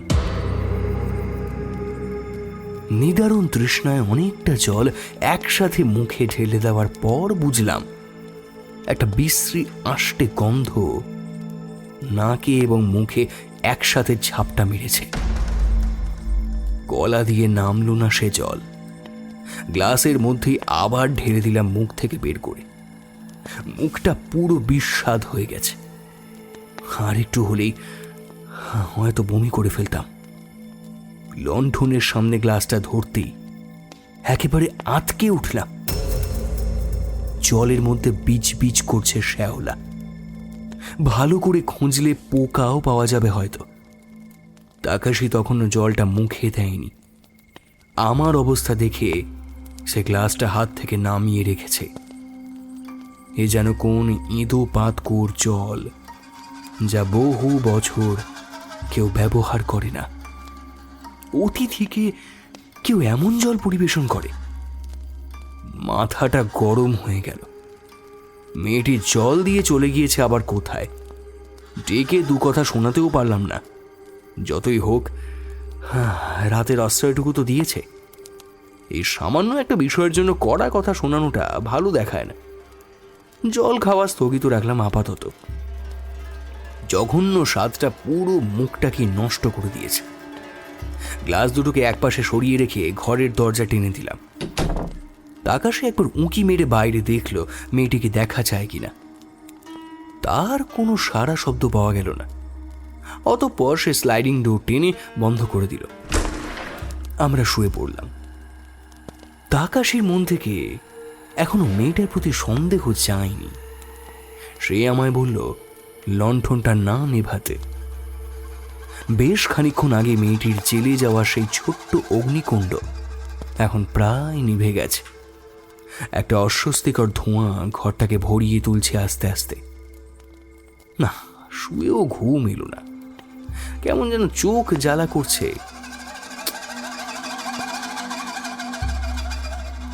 এইবার খেয়াল করলাম সারা ঘরে একটাও জানালা নেই। তাহলে খুলে দেওয়া যেত। উফ, কি জ্বালাতুন! এদিকে পাতা পোড়ার গন্ধের ধোঁয়ার মধ্যে শোয়া যায় নাকি? আবার উঠলাম। কি করা যায় ভাবতে ভাবতে চারদিকে তাকালাম। আমাদেরকে যে গ্লাসে জল দেওয়া হয়েছিল সে গ্লাস দুটো রাখা রয়েছে ঘরের এক কোণে। উঠে গিয়ে গ্লাস দুটো এনে জল ঢেলে দিলাম সেই পাত্রটার মধ্যে। আগুনটা নিভল পুরোপুরি। এবারে শোয়ার চেষ্টা করা যেতে পারে। শুয়ে ভাবতে লাগলাম, আচ্ছা মেয়েটা কোথায় গেল? সেই জল দিয়ে যাওয়ার পর তো কাউকে আর দেখছি না, কোনো সারা শব্দও পাচ্ছি না। এবার আবোল তাবোল সব চিন্তা ভাবনা আমার মাথায় আসতে শুরু করলো। তাহলে কি তাকাশির ধারণাই ঠিক? মেয়েটি কি আমাদের এখানে বন্দি করে কোথাও চলে গেল? তার কি কোনো দলবল আছে? সে কি তাদেরই ডাকতে গেল? এরপর এরা সদল বলে এসে ঘরবন্দি নিরস্ত্র আমাদের দুজনকে কুকুর বিড়ালের মতন হত্যা করবে। কিন্তু তাতে লাভ? আমাদের সাথেও তো বেশি দামি জিনিসপত্র কিচ্ছু নেই।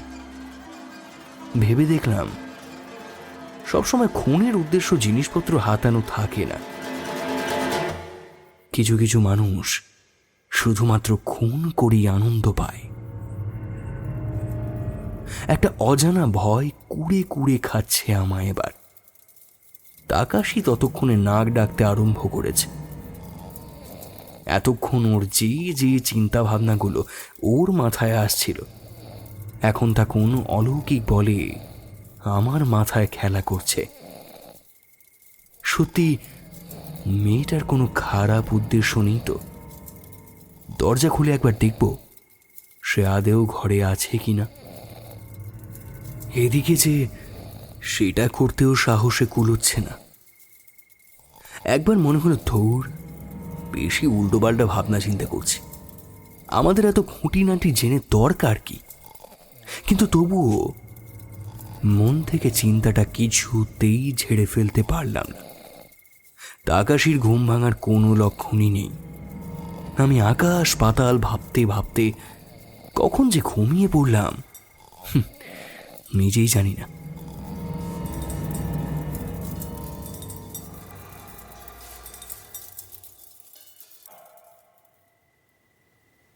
ঘুমটা ভাঙল সম্ভবত শেষ রাতের দিকে।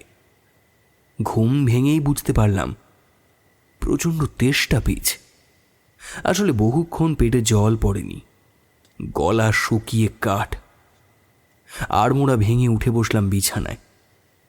পায়ের কাছে রাখা ঘোলাটে কাঁচের লণ্ঠনটা টিম টিম করে জ্বলছে। এ কি? আমার পাশে তাকাশি কই? সে যে তক্তপোষের এক পাশেই শুয়েছিল।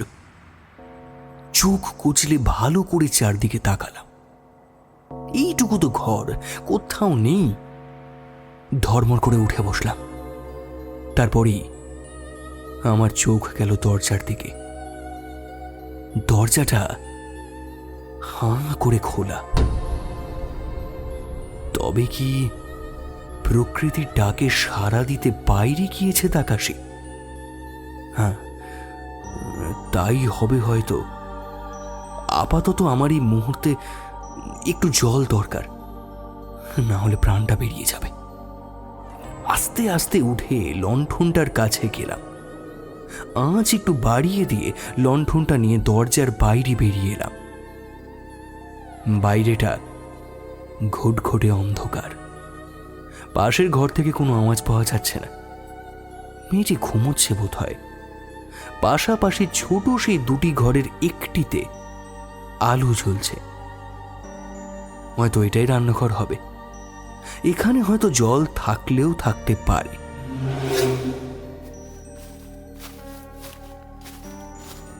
দরজার কাছাকাছি পৌঁছে হঠাৎ থমকে গেলাম। দরজার উপর থেকে একটা মিহি শব্দ ভেসে আসছে। হাসির শব্দ, মেয়েলি কণ্ঠের হাসির শব্দ। এবং এ কণ্ঠ এ বাড়ির মেয়েটির ছাড়া আর কারোর নয়। কিন্তু এত রাতে রান্নাঘরে বসে একা একা হাসছে কেন সে? হাসিটাও কেমন যেন অদ্ভুত। অট্টহাস্য নয়, মৃদু কৌতুকের হাসি।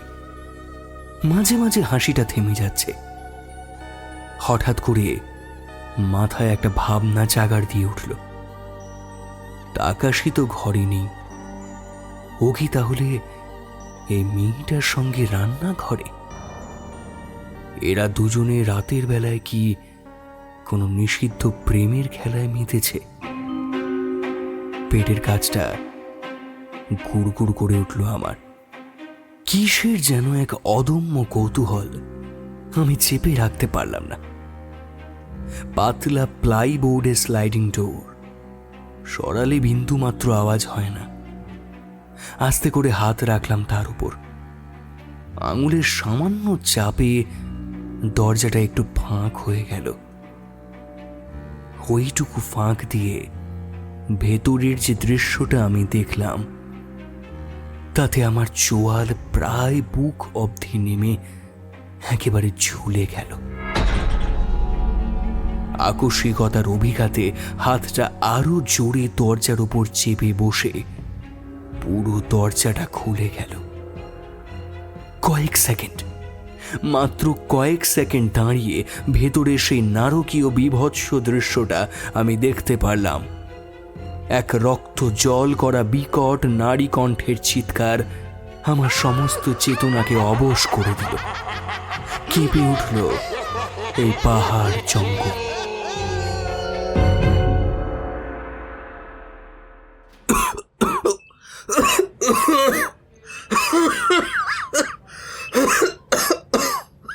বেদম কাশতে কাশতে আমার হাতের কবজিতে করা চ্যানেলগুলো থরথরিয়ে কেঁপে উঠল। বুকের বাঁ দিকটা চিনচিন করে উঠল ব্যথায়। মান্নাদা টুল ছেড়ে উঠে ব্যস্ত হয়ে আমার দিকে এগিয়ে এলো। আরে আরে, আস্তে আস্তে দেখে। আমার ঘাড়ের দিকে আলতো করে একটা সাপোর্ট দিয়ে আমায় উঠে বসতে সাহায্য করলেন মান্নাদা। খুব সাবধানে উঠে বসলাম আমি।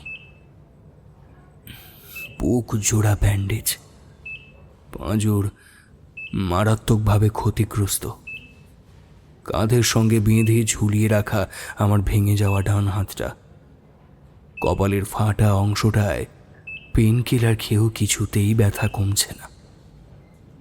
আমার কাশি থামলে মান্নাদা আমার ঘেমে ওঠা মুখ আর আতঙ্কে বিস্ফারিত চোখ দুটোর দিকে বড় করুণভাবে তাকিয়ে বললেন, ঠিক আছিস তুই? ঘাড় নেড়ে জানালাম, হ্যাঁ, কিন্তু ভেতরে ভেতরে আমি জানি আমি একটু ঠিক নেই, শারীরিক এবং মানসিক কোনোভাবেই নয়। একদিন আগে যে বিভীষিকার মুখোমুখি হয়েছিলাম আমি, তার স্মৃতি জীবনেও আমার মন থেকে মুছে যাবে না। শারীরিকভাবে সুস্থ হয়ে উঠলেও মানসিকভাবে আমি কবে সুস্থ হব আমি তা জানি না। কবে ভগবান আমায় রাতে একটু শান্তির ঘুম দেবেন জানি না। কাল সারাদিন আমার জ্ঞান ছিল না। আজ ভোর রাতের দিকে জ্ঞান ফিরেছে। এখনো চোখ বুঝলেই ভেসে উঠছে সেই সব দৃশ্যাবলী। নিশিকাওয়া কোমাৎসু মিউনিসিপ্যাল হসপিটালের 7ম তলায় ক্যাজুয়ালিটি ওয়ার্ডে ভয়ঙ্করভাবে জখম হয়ে আমি শুয়ে রয়েছি।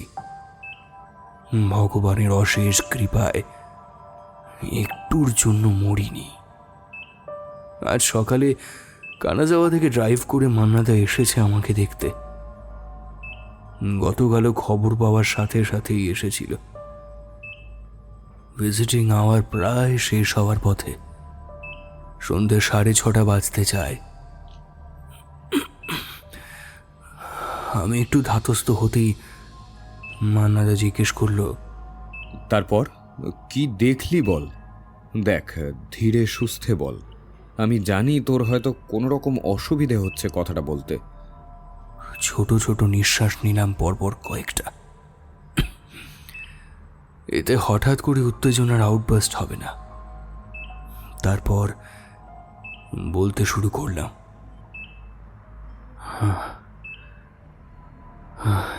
তোমায় এতক্ষণ ধরে যা বললাম তাতে অবিশ্বাস করার কোনো কারণ নেই, কিন্তু এখন তোমায় যা বলতে চলেছি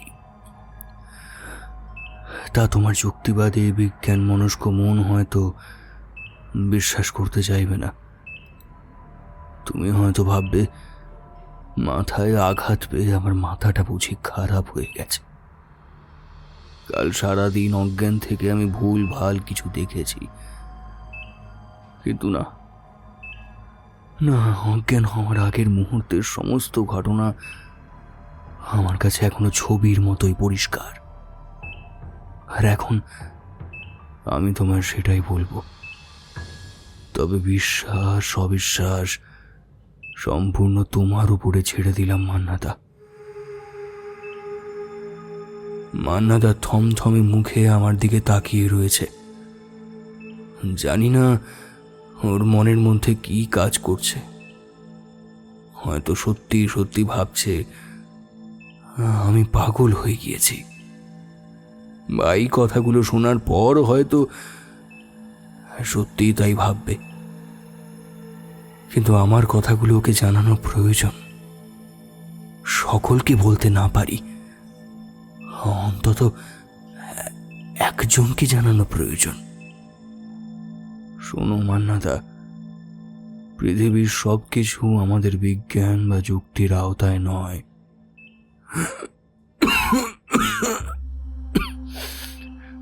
হ্যাঁ, আমি এই কথা বলছি।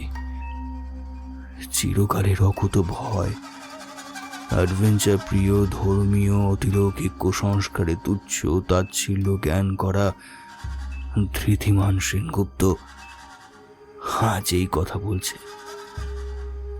আই বেগ অফ ইউ, আমার কথাগুলো প্লিজ বিশ্বাস করো। উত্তেজিত হয়ে পড়ছি দেখে মান্নাদা উঠে এসে আমার হাত দুটো ধরল, চোখের ইশারায় বুঝিয়ে দিল পৃথিবীর কেউ বিশ্বাস করুক না করুক, সে আমার বিশ্বাস করবে। আশ্বস্ত হলাম। একটু থেমে বললাম, সেদিন রাতে ওই রান্নাঘরের দরজার ফাঁকা করে আমি কি দেখেছিলাম জানো?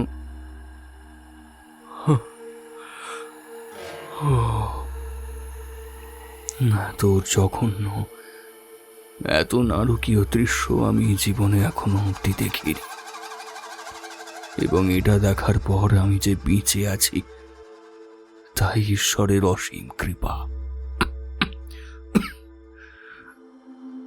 দরজার পাল্লাটা সামান্য ফাঁক করতেই দেখি মেঝের উপর শুয়ে রয়েছে তাকাশি, হাত পা ছড়ানো অবস্থায়। ওর মুখটা আমার দিকে ছিল, মানে দরজার দিকে ঘোরানো।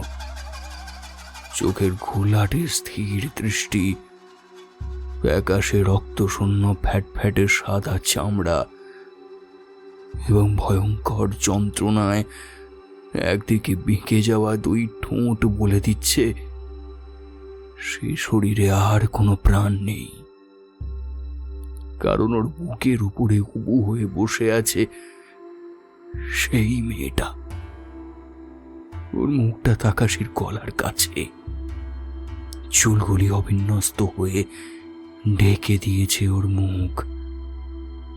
আমার মুখ থেকে একটা অস্ফুট আর্তনাদ বেরিয়ে আসতে মেয়েটা মুখ তুলে তাকালো।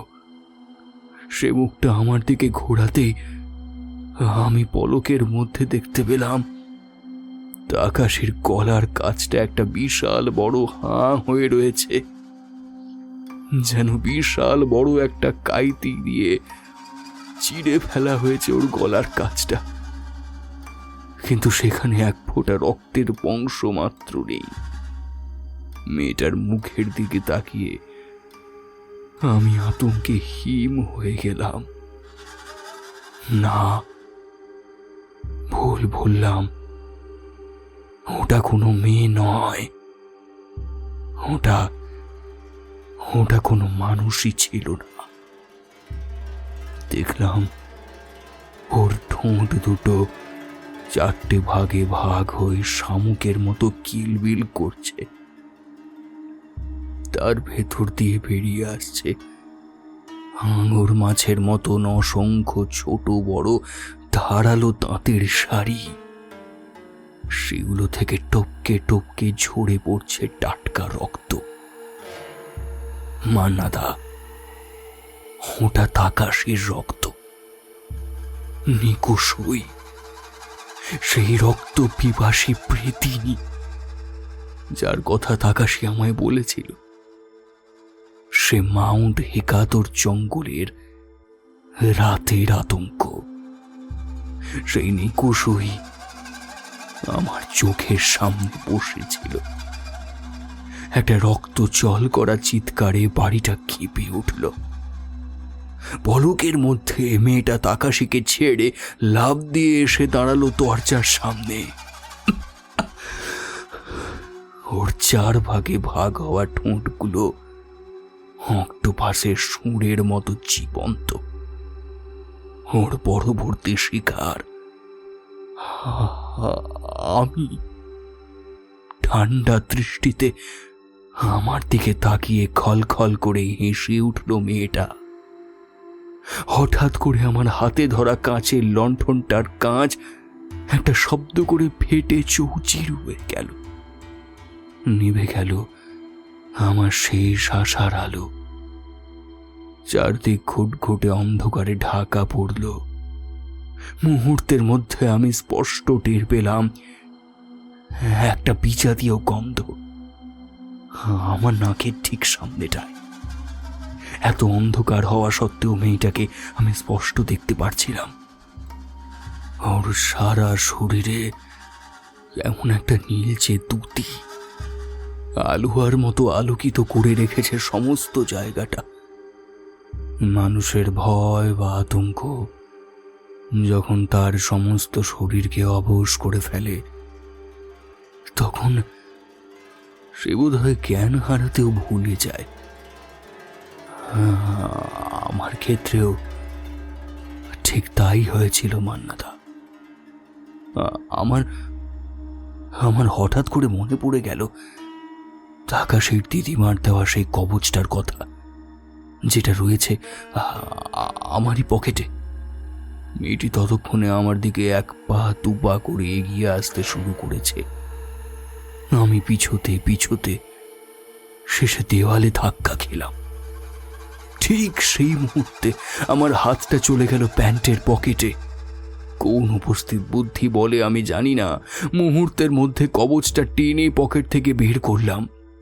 চোখ কান বন্ধ করে বাগিয়ে ধরলাম মেয়েটির দিকে। আশ্চর্য, মেয়েটা পিছিয়ে গেল। সত্যি সত্যি সে আসতে পারছে না আমার কাছে। এই সুযোগ। আমার বুকে যেন কোথা থেকে শত হস্তির বল চলে এলো তখন। আমার মনে হলো আমার দৌড়াতে হবে, প্রচুর দৌড়াতে হবে। যতক্ষণ না আমি গিয়ে কোনো লোকালয়ে পৌঁছচ্ছি ততক্ষণ দৌড়াতে হবে আমায়। মনে হওয়া মাত্রই ঊর্ধ্বশ্বাসে দরজা খুলে বেরিয়ে এলাম বাড়ির বাইরে। সেই কবচটা শক্ত মুঠো করে হাতে ধরে প্রাণপণে বন বাদার ভেঙে ছুটতে শুরু করলাম। ছুটছি আর বারবার পিছনে তাকাচ্ছি। ওই বুঝি সেই ভয়ঙ্কর পিশাচিনি আমার পেছন থেকে আক্রমণ করে। এইভাবে কতক্ষণ দৌড়েছি আমি জানি না। আমার ফুসফুস ফেটে যাচ্ছে, বুকে হাঁফ ধরে যাচ্ছে, কিন্তু তবু আমি থামছি না। সেই বাড়ি, সেই অভিশপ্ত জঙ্গল পেছনে ফেলে কেবলই দৌড়চ্ছি। পেছনে বারবার তাকাতে গিয়েও ঘটল বিপত্তিটা। একটা নিচু গাছের ডালে মাথায় প্রচন্ড জোরে ধাক্কা খেয়ে আমি ছিটকে পড়লাম মাটিতে। ব্যাস, তারপর আর কিছুই মনে নেই।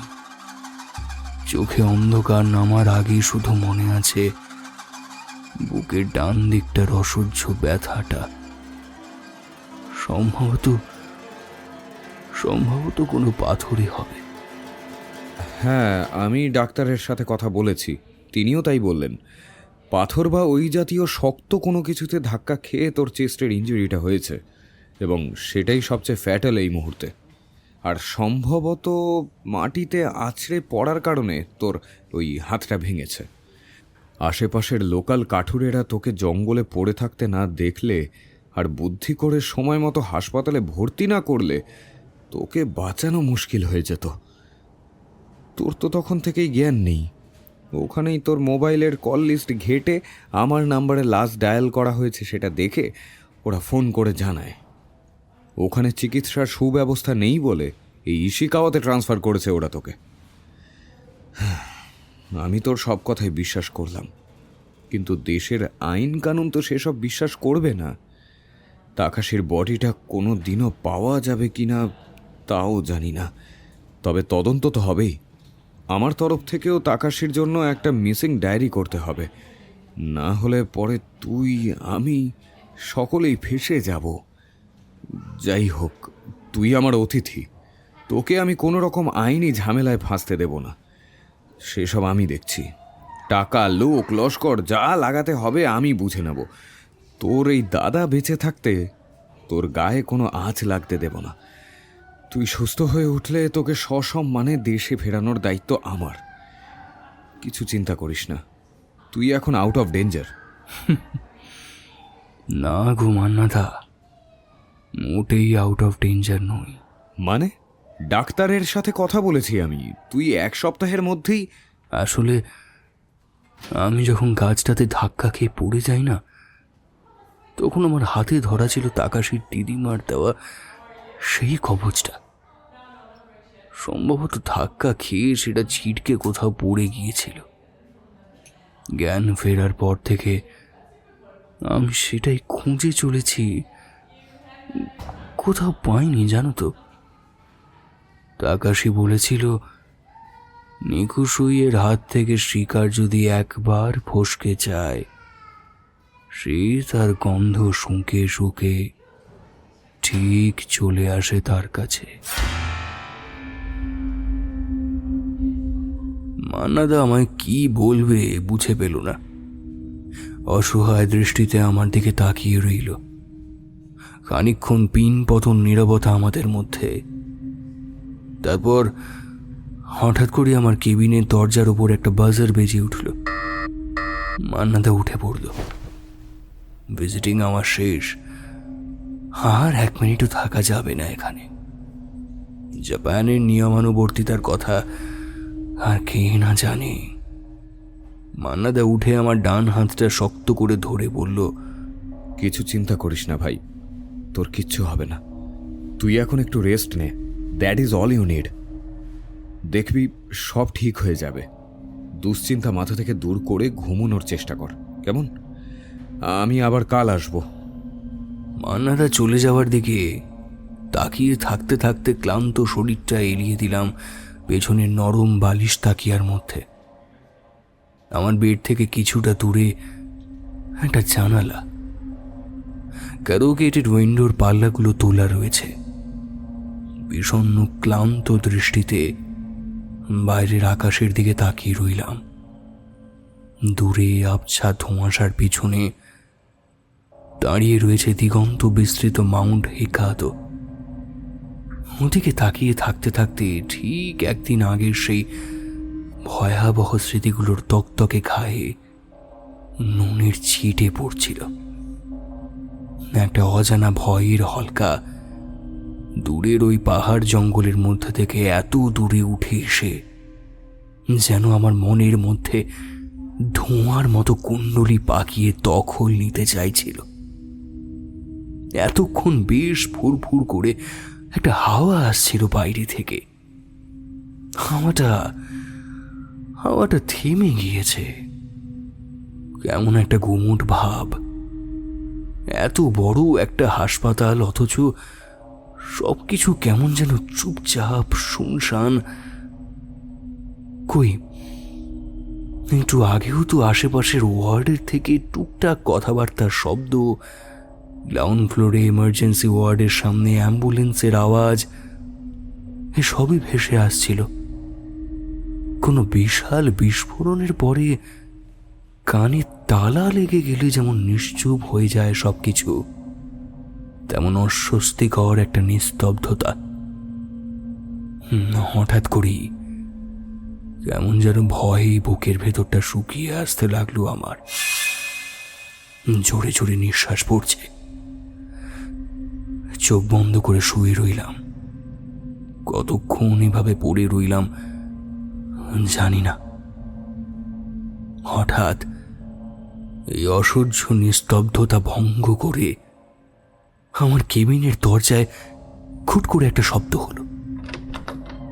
চোখ মেলে দেখি আকাশী নীল পোশাক পরা একটা ফুটফুটে সুন্দরী নার্স, তার হাতে ট্রেতে ঢাকা দেওয়া আমার খাবার। পিঠ দিয়ে দরজা ঠেলে আমার কেবিনে ঢুকলো সে। অস্বস্তিটা কেটে গেল আমার সঙ্গে সঙ্গে। স্বস্তির নিঃশ্বাস ফেললাম। নার্স এসে আমার পাশের টেবিলে খাবারের ট্রেটা নামিয়ে রাখলো।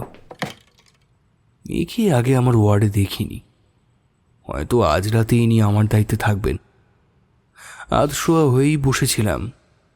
নার্স আমার দিকে তাকিয়ে মিষ্টি হেসে ভাঙা ভাঙা ইংরেজিতে বলল, ডিনার টাইম, উঠুন খেয়ে নিন। তারপর এগিয়ে এসে আমায় ধীরে ধীরে ধরে সোজা করে বসালো।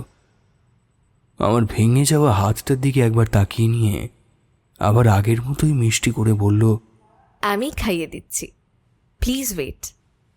নার্সের কথা শেষ হওয়ার সঙ্গে সঙ্গে আমার কেবিনের সমস্ত আলোগুলো বড় ভয়ঙ্করভাবে কাঁপতে আরম্ভ করলো। একটু হকচকিত এবং বিরক্ত হয়ে চারিদিকে তাকালাম। নার্সের সেদিকে কোনো ভ্রুক্ষেপ নেই। সে এগিয়ে এসে আমার টেবিলের উপর রাখা খাবারের উপর বাটির মতো বড় ঢাকনাটা এক টানে সরিয়ে দিল, আর সেদিকে চোখ পড়তেই আমি আমি আতঙ্কে একেবারে প্রস্তরীভূত হয়ে গেলাম। মুখ দিয়ে কোনো শব্দ বের হলো না আমার, শুধু বিস্ফারিত চোখ দুটো দিয়ে চেয়ে দেখলাম সেখানে কোনো খাবার নেই। একটা চীনা মাটির প্লেটের ওপর রাখা একটা কাটা মুন্ডু, আর সে মুন্ডুটা আর কারো নয়, মুন্ডুটা তাকাশির। সেই মুন্ডু ঘোলাটে চোখ মেলে তাকালো। আকাশে নীলচে ঠোঁট দুটো কেঁপে উঠল তার। তারপর এক অপার্থিব বিকৃত রক্ত জল করে দেওয়া কণ্ঠে তাকাশির মুন্ডুটা বলে উঠল,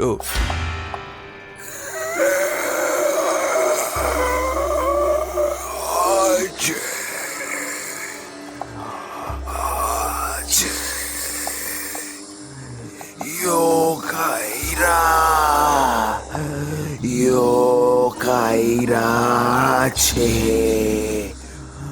তারা শুধু রূপকথার গল্প নয়, বাস্তবেও আছে। বিশ্বাস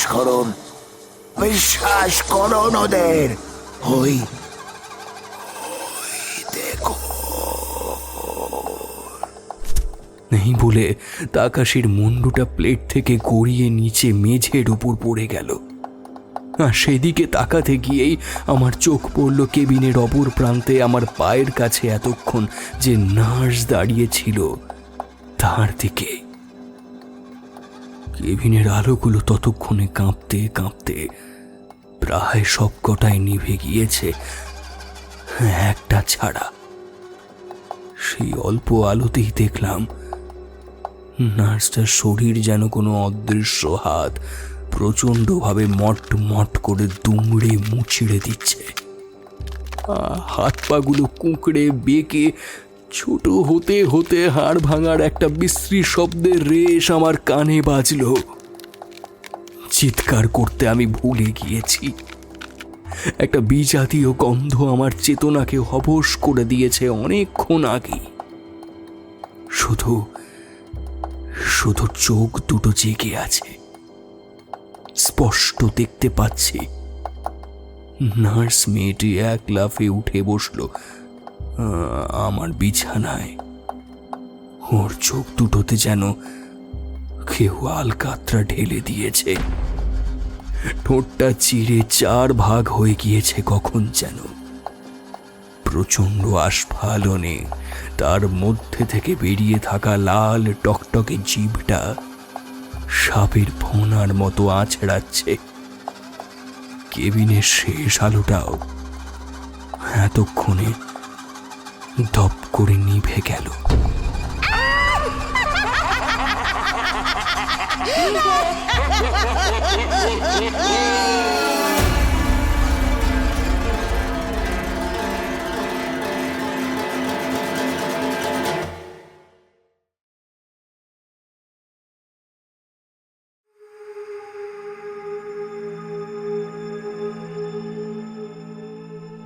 শেষ হলো আজকের গল্প আকাশ গুহর কলমে নিকুশুই।